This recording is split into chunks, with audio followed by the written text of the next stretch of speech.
JD दिहाड़ी असा कट्ठे दी फोटो लेंदे आसे ना चक के बड़े बंदे आते हैं दोनों कट्ठे ते बैठे कोई ना कोई बर्बादी लगी पता है ना तू प्लानर बंदे मार साहब जेड़ा ना ये कोई अर्निंग वास्ते वीडियो नहीं बनाते टिकटॉक यूट्यूब ये सारा कुछ बिल्कुल क्योंकि मार साहब शौक पूरा करने वास्ते मार नो से जानते हैं कि मार दा कितना सिस्टम है कितना है कि इन्हां दा पीछे बैकग्राउंड है कितना है रकबा है कितना जिम्मेदार है मैं क्या पूरा इलाका ही जानता है कि मार साहब का इतना प्रोडक्ट है मार साहब कोई कमाई वास्ते कोई ये चीज वास्ते विलाग या कुछ भी नहीं बना दे ठीक है मार साहब जस्ट मेमोरी जेडी है ना उन्होंने कैच करके रखना चाहते हैं ताकि आने वाले दिनां दे विच असां देखूं लेकिन मेरी गाल सुन एक गारंटी है मार साहब दा व्लॉग वायरल वजना है लिखवा मार साहब दा व्लॉग वायरल अगर कहीं मार साहब दा व्लॉग वायरल लगेगा मैं चैलेंज है वायरल है दा व्लॉग ਉਹਦੇ ਨਾਲ ਸਾਡੀ ਜੰਗ ਉਹਦੇ ਨਾਲ ਸਾਡਾ ਬੋਲ ਤਲ ਬੰਦ ਹੈ कर सकते ना बड़ी हस्ती बैठी है रमीज मलाना साहब ये नहीं सकता तारफ तो मुताज ही नहीं यार क्या जरूरत ही नहीं वायरल मलाना साਡਾ बहुत संगी है पुराना दोस्त है बहुत अच्छा है बाकी भी साडे खान साहब ਤੁਹਾਡੇ ਨਾਲ ਯਕੀਨ ਕਰੋ ਬੜੀ ਦਿਲ ਦੀ ਖਾਹਿਸ਼ ਹੈ ਵੀ ਕਦੋਂ ਤੁਸੀਂ ਆਸੋ ਤੁਹਾਡੇ ਨਾਲ ਪਹਿਲਾ ਵਿਲਾਗ ਬਣੇ ਸੋ ਅਕਸਰ ਡਿਸਕਸ਼ਨ ਹੁੰਦੀ ਮਾਰ ਸਾਹਿਬ ਜਿਹੜਾ ਤੂੰ 에어ਪੋਰਟ ਦੇ ਕੰਮ ਕਰ ਦਿੱਤੇ ਹੈ ਨਾ ਮਾਰ ਸਾਹਿਬ ਤੇਰੀ ਮਾਫ ਕਰ ਯਾਰ ਤੇਰੇ ਆ ਤਾਂ ਨੌਕਾ ਨਹੀਂ ਤੁਸੀਂ ਬਿਰਾਓ एयरपोर्ट वाला विलाग भी है इंशाल्लाह सरप्राइज देता है कसम मैंने नहीं पता सी कि ये इतना कुछ कर दे सो मैं तो आधा घंटा ते मैं परेशान रह गया मेरी अखा ही नहीं खुलिया कि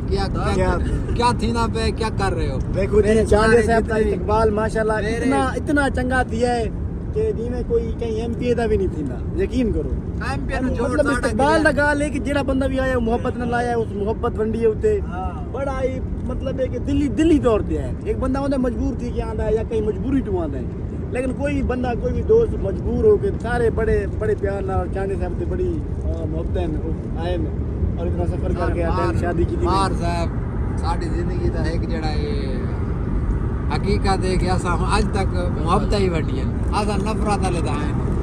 मदद गाल है आज दा विलाग ये है कि हमेशा असा को याद रहती कि सारे यार दी शादी आई हां असा विलाग दी शादी आई रात ही असा बहु को जे चाह से सानू नहीं पता की होया अगर ई विलाग जेड़ा बंदा देदा पे रात नु किसे दा भी दिल आजारी थई होवे किसे दा भी दिल दुखा होवे साडे कोल असा मार स्पेशली राणा बिरादरी बाकी दोस्त है आमिर भाई मलिक भूख लगी आमिर भाई खा रहे हैं पहले मलिक काश इकबाल सुया साडा दोस्त कलीमा बंगड़ साडा संगी है साडा यार है दुबई ये जरांदा है ते सलमान यार मेरी गाल सुनो सलमान जोरा सुनो अगर नाराज होवे कोई नहीं साडे तो अच्छा मजे की गाल है आमिर भाई भी यूट्यूबर भी है ये रात ही मैं कुछ समझ नहीं देता ये मैं कुछ जवाब ये तना दोस्त आया होया ये सारी रात समझ नहीं बिस्तरा ते किंदन सर्दी को साडे पुराने यार सारे इकट्ठे आन उना कहीं कोई एक मिनट नहीं समझ देता हुने मैं ऐना कोई शौक तो नहीं लाई होई ना मैं पन्ने काम पर मेरी आंखी बंद है मैं इस वजह तो ऐना लाई है ऐनक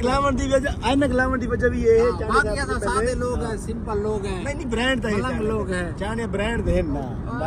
अल्लाह दी देन बड़ा ये चोड़ा वाला सूट पाई बैठे ना आया है अगर कहीं स्माउंड होवे तो कि तू केड़ा को टेलर सिल सकदा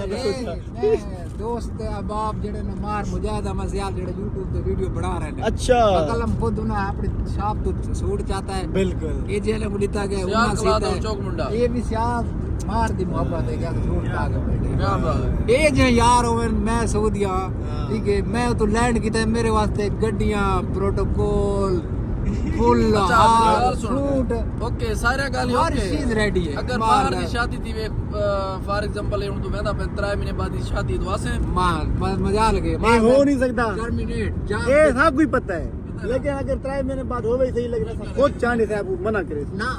असा तू तो मना करे क्योंकि यार सारा दिल हो ऐसा कहीं भी यार दोस्त जरा भी ना असा ने साहब को डोक यकीन करो मैं ना मैं को मेरा नुकसान थी मैंने मेरे के संगी का कोई 1 रुपए का नुकसान पता नहीं क्यों मेरी कैसा मतलब एक नेचर ही होती क्योंकि मैं अक्सर मैं ना दोस्त और ना बहुत तकल्लुफ खाने शाने ते मैं नहीं मैं खाना हालांकि मैं यकीन करो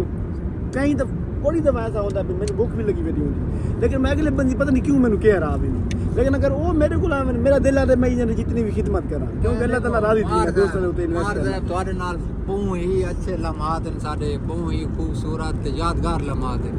ये भी एक बहुत ही खूबसूरत